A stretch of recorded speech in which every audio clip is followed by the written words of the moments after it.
Sumainyo ang Panginoon. Huwag kayong matakot sa mga tao. Bahagi ng panyayan ng buong may kapal. Walang nakatago na di malalantad o nalilihim na di mabubulyan. Bahagi isa o sa atin sa mga Pilipino, isa o sa pinakatakot natin ay alin, yung masira ang pangalan natin, na pinagkaingat-ingatan natin. Bahagi may mga tao humahantong, wag lang masira yung kanilang pangalan, gagawin ng lahat, kahit na kuminsan ay kumitil ng buhay. Bakit? Natatakot sila sa sasabihin ng kanilang kapwa-tao. Bahagi nakakatakot kung tutusin na ikaw ay pagbintangan. Bahagi yun, sapagkat maliwanag ko, nakaka-apekto yun sa iyong pagkatao at lalo-lalo na nakaka-apekto yun sa iyong hanap buhay. Sinisiraan ka So, masisira, hindi lamang yung karakter, ngunit kahit na yung pakikitungo ng tao sa iyo. At kaakibat na rin dyan, yung iyong paghahanap buhay. Yung pinakabuhay mo ay matitreated. Pero yung hamon na Jesus, yung hamon na kung tutusin, ay medyo mabigat. Kasi mas nakikita natin yung presyo dito sa daigdig na ito. Pero ang sabi na Jesus, binabahagi sa atin at pinapaalala sa atin natin. Sana makita rin natin yung presyo doon sa kabila. Yung pumapatay ng kaluluwa. Yun ang dapat din natin katakutan. At kung tutusin, mas dapat natin katatakutan. Yung pumapatay ng kaluluwa. Alam niyo, one time nagtuma ko sa mga membro ng Organisasyon Pangsimbahan at napag-usapan doon yung accountability. At binabahagi na may nagtanong, Father, bakit ba ngayon ay maraming tao hindi na natatakot sa katotohanan. Mas natatakot sila sa sasabihin ng tao. Kaya puro depensa sila. Puro depensa sila. At nagkukunwari na hindi nila ginagawa yung mga bagay na yun.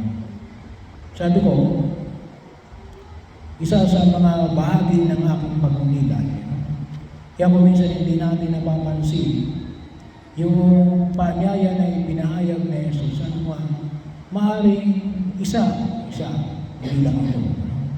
Isa sa mga dahilan ay kulang tayo sa pagtuturo ng mga bagay na makalangit. At isa na rin yung alin, yung turo ng purgatorio. Yung turo ng purgatorio. Kasi kuminsan sinasabi ng iba na, maway naman ang Diyos Gumawa siya ng kasalanan, humingi ng tawad, nangumpisan, o kung mamamatay na maaari nagpapahi ng santuoryo, pinatawad ng Diyos. Pero nakalimutan natin yung alin, yung purgatorio.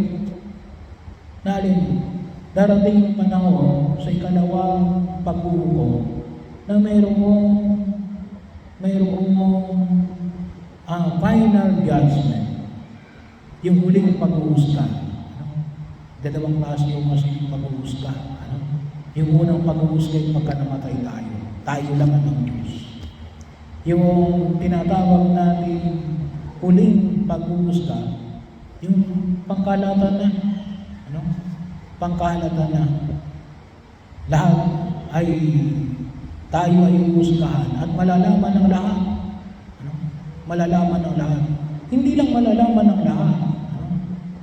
Kahit na bago pa yung sinasabi nating pag-uhusga, yung final judgment, may tinatawag tayong purgatorio. Para sa yung purgatorio? Katarungan. Katarungan. Ibig sabihin, kung hindi mo na ibigay yung hinihingi ng katarungan, nung ikaw ay nabubuhay, hindi ka nakabayad ng utang, hindi kaya ay ikaw ay nanirang puri sa kapwa mo at wala kang ginawa para ito ay maibalik, o ikaw ay nakiapid sa di mong asawa at wala kang ginawa para ito ay maitama at mapagyusihan kung kayo nabubuhay, saan mo babayaran yan? Sa purgatorio. At ano yung sa purgatorio? Masigit.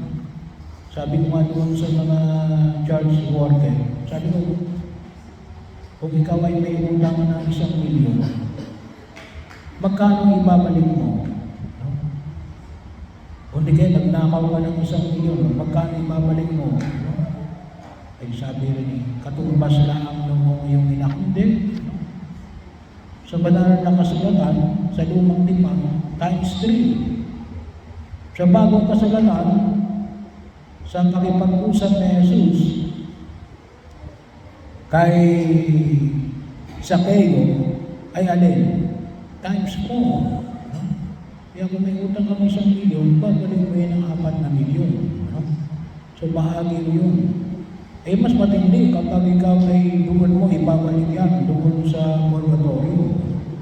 Baka ilang daang taon mong pag-usahan yun.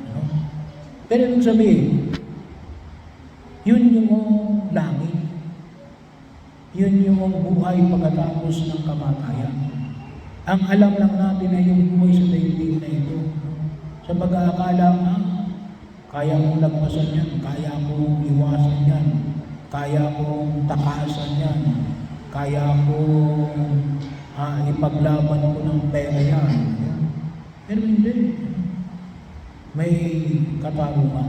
Kaya yung sabi na walang lihim na di mabubunyag, hindi lamang malalaman yung kasalanan mo.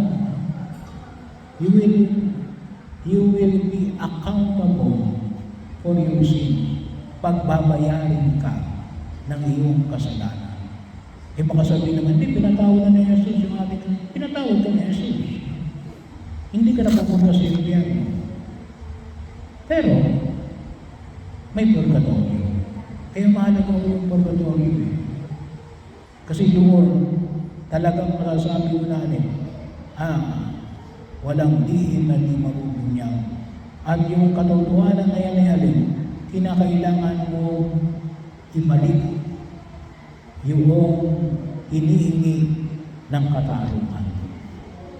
At yun kunawa yung higit natin yung panalangin na nawa magpatibay sa ating pagkilos bilang mga nananalig kay Jesus.